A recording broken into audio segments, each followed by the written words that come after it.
My name is Jamie Issa. I'm 32 years old and I was born in Champaign, Illinois.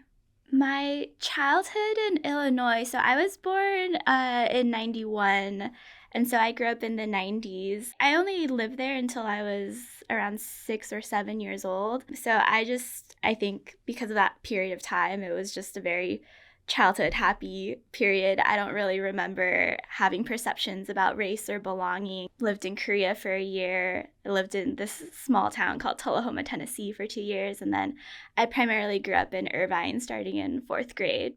So I identify as a queer Korean American Renaissance woman, and by that I mean I'm queer and Korean American, but Renaissance woman really means a person of many, many talents and interests, and I primarily identify as an artist and creative director, but I dance, I play music, I like to explore everything. I realized my queer identity earlier in life, just as just as that goes as far as like having crushes on people, I think is usually how you like realize your queerness. I realized I was queer probably in college, probably around when I was like 20, 21. It was such an interesting experience because I was always like a big ally for the LGBTQ community, but I was really surprised by how hard it was for me to accept my own queerness, despite the fact that I could accept it for other people. I had this thought of like, I wonder if it's kind of weird that I like don't have a crush on anyone very often. There's like not a lot of guys I've had crushes on that I can think of. Like just to myself, I was like, what if like you could have a crush on a girl? And I was like, oh no. Like I knew exactly who I was like in love with and I could identify exactly who I've had crushes on like my entire life. And I was like, oh no. And then really had to grapple with that for several years. And I think grappling with my queerness was actually impossible to grapple with my queerness and Koreanness at the same time because I had never seen them coexist in the same room and co-accepting of each other. And so for me, my queerness was kind of like the next, like all of my 20s, basically, of really stepping into that, but mostly through chosen family and through community spaces that weren't Asian or Korean identifying really at all. I came out to my family when I was maybe 23 or 24. I was in my first relationship at that time. My first relationship was like very bad in retrospect, but one of the things that she did was that she felt invalidated that I wasn't out to my parents, which again in retrospect I'm like, that's really kind of messed up. You should take your time and come out when you want to, but I really came out because of the person that I was in a relationship with, and so I was really not ready to come out to my parents. I came out to them together, and my older sister was there who knew. I never even said the words I'm gay or I have a girlfriend. I never even said those words. I just told them I have something to tell you. And then I was really, really nervous, and that was making my mom really nervous. And then I was like, so, that friend that I live with. And then my mom was like, are you telling me that you like that friend? And I was like, yes. And then my mom was like, that happens sometimes. And I was like, wait, what? But at the same time, my mom in particular was like, I think you've been living on your own for too long. I think you need to come back home. Like, it was really like not a good or accepting coming out. But I think she also just like couldn't really process it. And my dad was kind of like, didn't really say anything about it. And that was like, I guess 8 or 9 years ago now. And I basically like left after we had that conversation, and we kind of have never directly addressed it since, which I think a lot of people are like really shocked about because I like the creative director of this Queer Asian Social Club.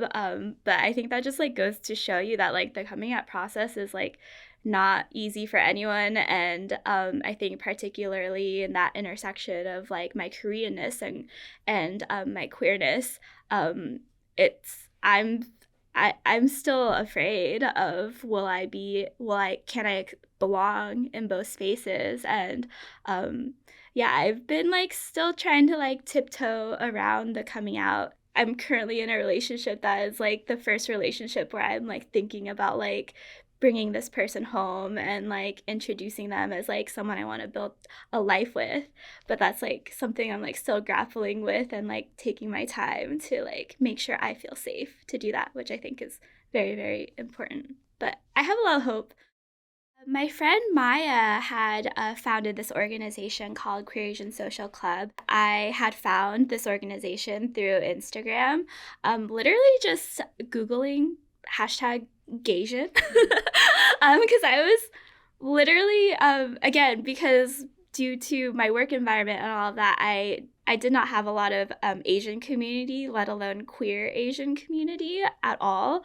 And so I just felt this like yearning to see people who look like me and identify like me, and not just to like have friends who like understood me, but also to like see other queer Asians who are like happy and thriving in the world, because I think that's the importance of representation. Because if you don't see someone who looks like you and identifies you out in the world happy, like in love, succeeding, fulfilled, you don't know if that's possible for yourself. And so that's the significance of representation. So I just contacted the organization through Instagram, and Maya was like super welcoming. And like back then it was just kind of like, it was a smaller collective, and it was mostly they made these like shirts and stuff, but they didn't really do like very many events at the time. But I was really interested in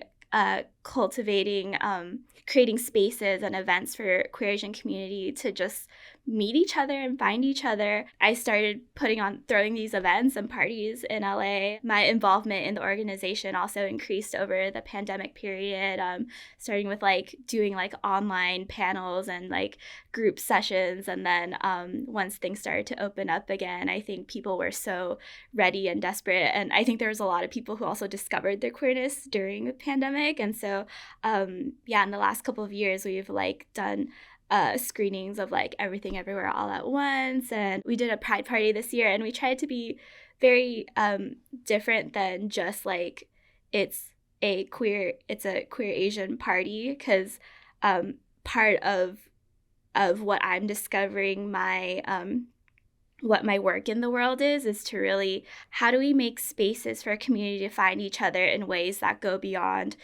here's a party and here's some alcohol, and like lose your inhibitions and like bump into each other on a dance floor, and like that's how you make friends. It can work to some degree, but like I think people are really starving for genuine community connection that is deep and is lasting. At our pride party, we printed all these like stickers that had like different identities, like pronouns, but also like baby gay, and also like passenger princess, and like kind of like ways to spark conversation and spark connections between people. And so that's really, really important to me in the work that I do with Queer Asian Social Club. I moved to Koreatown maybe almost 2 years ago. I think my most significant memory of Koreatown is the community that I've had with the Korean dance group that I take classes with. They're mostly a community of Koreans of like my parents, like my mom's age and older, and they're all like, I call them unnies, but like they're definitely emos. And again, like having never been around Koreans really like my whole life, because my parents are very like, I never even grew up around like family other than my parents really. Yeah, it's been really interesting being in this space with older Korean folks who are really have almost no overlap into the queer community, except I really suspect that most of their kids are somewhere in the queer spectrum.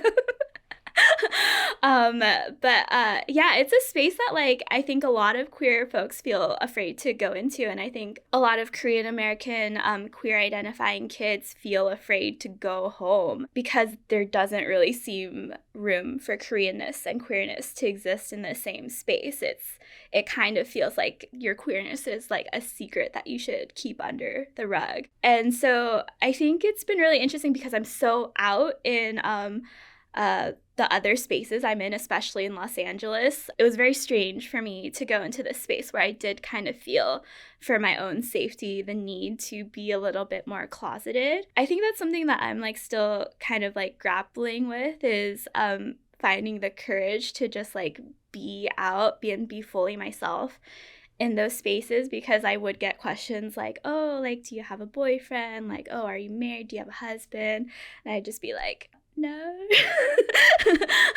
But at the same time, I've been really trying to allow room for myself to be surprised by the capacity that these emos and that the older Korean generation has for accepting queerness. Because I also run Creation Social Club, we had these like beginning workshops at the Korean dance studio that I dance at, and I did a lot of kind of like cross promotion. And because my community is so queer, a lot of queer folks came into the space and I saw people who are like non-binary presenting, and I saw the ways that these emos were so kind and welcoming to people who were like very visibly queer. And it gave me a lot of hope that even if this is difficult, even if this is something that they struggle to understand, or if this is something that they would struggle to accept in, for example, like their own children, that for the most part, I think they want to be loving. I think they want to be